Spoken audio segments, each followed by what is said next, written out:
கர்த்தரும் இரட்சகருமாகிய இயேசு கிறிஸ்துவின் நாமத்தினாலே அன்பின் வாழ்த்துக்கள். தேவனால் முடியாத காரியம் ஒன்றுமில்லை.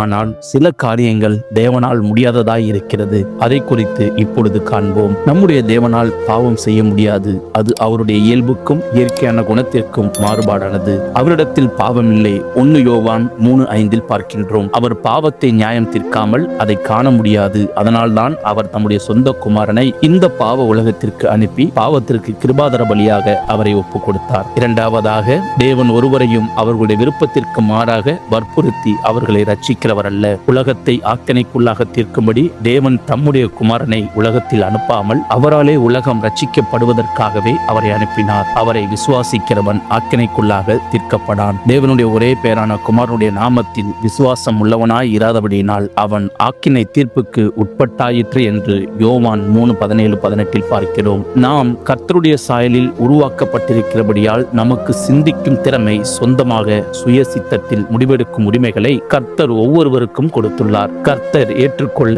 அவர்களுக்கு அவர் சந்தர்ப்பத்தையும் கொடுக்கிறார். அவரை ஏற்றுக்கொள்வதும் நிராகரிப்பதும் அவரவருடைய சொந்த விருப்பமே. மூன்றாவதாக, தேவன் ஒருவரையும் அவருடைய விருப்பத்திற்கு மாறாக தமக்கு கீழ்ப்படிய சொல்லுகிறவர் அல்ல. நான் கூப்பிட்டும் மறு உத்தரவு கொடுக்கிறவன் இல்லாமல் நான் பேசியும் அவர்கள் கேளாமலும் அவர்களின் பார்வைக்கு பொல்லாப்பானதை செய்து நான் விரும்பாததை தெரிந்து கொண்டதின் நிமித்தம் நானும் அவர்களுடைய ஆபத்தை தெரிந்து கொண்டு அவர்களுடைய திகில்களை அவர்கள் மேல் வரப்பண்ணுவேன் என்று ஏசாயா 66:3 பார்க்கிறோம். நான்காவதாக, பாவத்தை கண்டும் காணாதவர் போல இருக்க மாட்டார். பாவத்தின் சம்பளம் மரணம். ரோமர் 6:23 என்று பாவத்தில் இருக்கிறவர்களை எச்சரித்து அவர்கள் பாவத்திலிருந்து வெளிவருவதையே விரும்புகிறார். ஐந்தாவதாக, அவர் பொய் சொல்ல மாட்டார். பொய்யுரையாத தேவன். தீத்து 1:3. நமக்கு முன் வைக்கப்பட்ட நம்பிக்கையை பற்றி கொள்ளும்படி அடைக்கலமாய் ஓடி வந்த நமக்கு 2 மாறாத விசேஷங்களினால் நிறைந்த ஆறுதலுண்டாகும்படிக்கு எவ்வளவேனும் பொய்யுரையாத தேவன் அப்படி செய்தார். எபிரேயர் 6:18. ஆறாவதாக,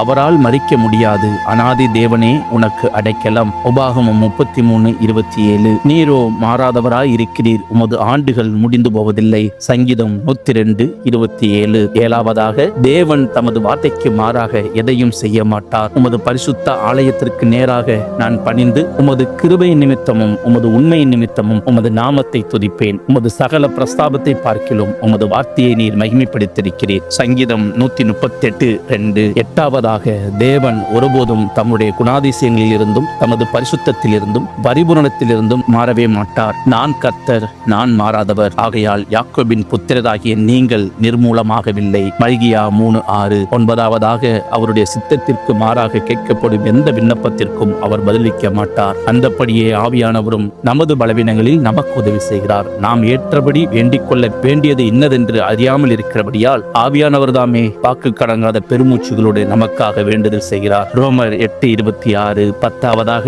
இதோ ரட்சிக்க கூடாதபடிக்கு கர்த்தருடைய கை குறுகி போகவில்லை, கேட்கக்கூடாதபடிக்கு அவருடைய செவி மந்தமாகவும் இல்லை. உங்கள் அக்கிரமங்களே உங்களுக்கும் உங்கள் தேவனுக்கும் நடுவாக பிரிவினை உண்டாக்குகிறது. உங்கள் பாவங்களே அவர் உங்களுக்கு செவிகூடாதபடிக்கு அவருடைய முகத்தை உங்களுக்கு மறைக்கிறது. ஏசாயா 59:1-2. இப்படிப்பட்ட தேவனை தெய்வமாக கொண்டுள்ள யாவரும் பாக்கியவான்கள். அவரே கர்த்தராகிய இயேசு கிறிஸ்து. வேறொருவரும் அவருக்கு சமமில்லை. தேவனுடைய ஐஸ்வர்யம், ஞானம், அறிவு என்பவைகளின் ஆழம் எவ்வளவாய் இருக்கிறது. அவருடைய நியாய தீர்ப்புகள் அளவிடப்படாதவைகள். அவருடைய வழிகள் ஆராயப்படாதவைகள். கர்த்தராகிய இயேசு கிறிஸ்து தாமே உங்களை ஆசீர்வதிப்பாராக. கர்த்தர் நாமம் மகிமைப்படுவதாக. ஆமேன்.